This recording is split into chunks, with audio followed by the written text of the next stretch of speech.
Sa panahon ng social media, hindi na bago ang mga vlogger na mahilig mag-flex ng pera para makahakot ng views. Pero sino-sino nga ba sila at bakit sobrang effective ng ganitong content sa mga manunood? Tara, kilalanin natin.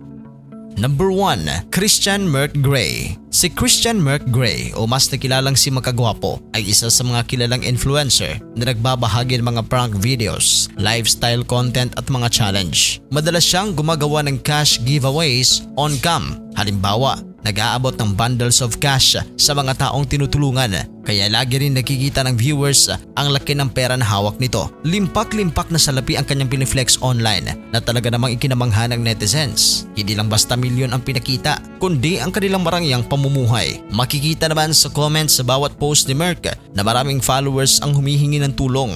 Sa kabila nito, naging usap-usapan si Merck dahil sa kanilang content na umano'y scripted pero patuloy pa rin siyang trending dahil sa kanyang charisma at pag-flex ng yaman. Number 2. Awit Gamer. Si Kenneth Cruz o mas kilala sa social media na si Awit Gamer ay isang vlogger na umangat dahil sa kanyang game streams at entertainment content.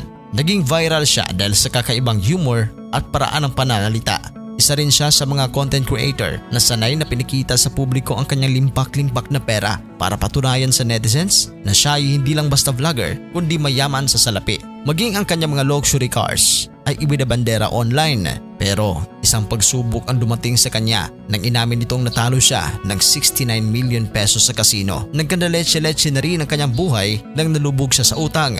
Dagdag pa sa pagsubok niya ngayon ay ang kanyang iniindang malalang sakit.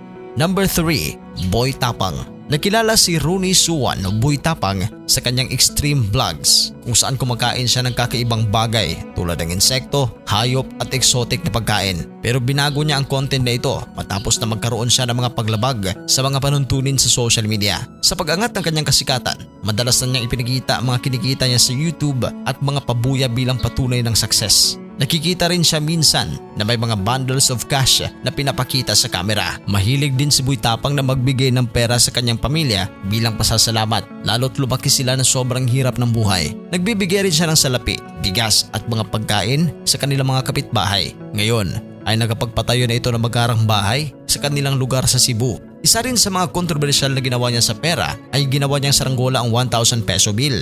Personal naman siyang pinuntahan ng taga-Bangko Sentral ng Pilipinas at binalaan ang kanyang ginawa. Pero para kay Boy Tapang, for the content lang ito. Base kasi sa umiiral na batas, ipinagbabawal ang pagsusulat o paglalagay ng kahit ano sa pera, pagpunit, paggupit o pagbutas, pagsunog, labis na paglukot o pagtupi na nakakasira sa estruktura ng pera. Isa pa ang pagbabad sa mga kemikal na agad nakakasira sa pera at pag-staple o paglagay ng anumang pandikit. Ang sino mga mapapatunayang lumabag dito ay magmumulta ng hindi hihigit sa 20,000 o pagkakakulong ng hanggang 5 taon. Nagsorry naman agad si Boy Tapang sa kanyang ginawang saranggola na gawa sa pera. At panghuli sa ating listahan, Francis Leo Marcos. Nakilala si Francis Leo Marcos o mas kilala sa bansag na FLM bilang isang kontrobersyal na personalidad sa social media. Pumutok ang kanyang pangalan nung kasagsagan ng pandemya dahil sa tinaguriang Mayaman Challenge kung saan nanawagan siya sa kapwa mayayaman na tumulong sa mga mahihirap. Sa kanyang mga live video at post, ipinapakita niya ang mga bundles of cash, relief goods at truck ng bigas na ipinamahagi niya sa mga kababayan. Dahil dito, dumami ang kanyang supporters na naniniwalang tunay siyang may malasakit sa masa. Ngunit hindi rin nakaligtas si FLM sa kontrobersya.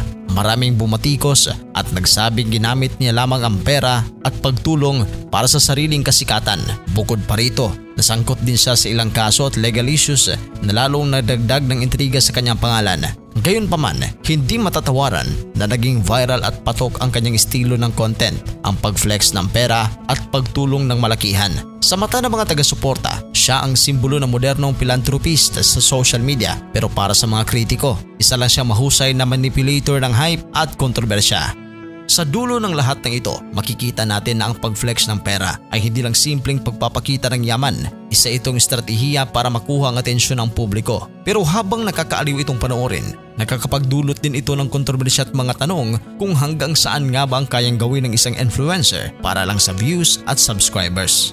Ikaw, anong masasabi mo? Nakaka-inspire ba ang ganitong content? o nakaka-turn off na puro yaman at pera ang pinapakita? I-comment ang inyong reaksyon sa ating comment section at mag-subscribe na rin sa ating channel sa The Showbiz Caster. Maraming salamat po.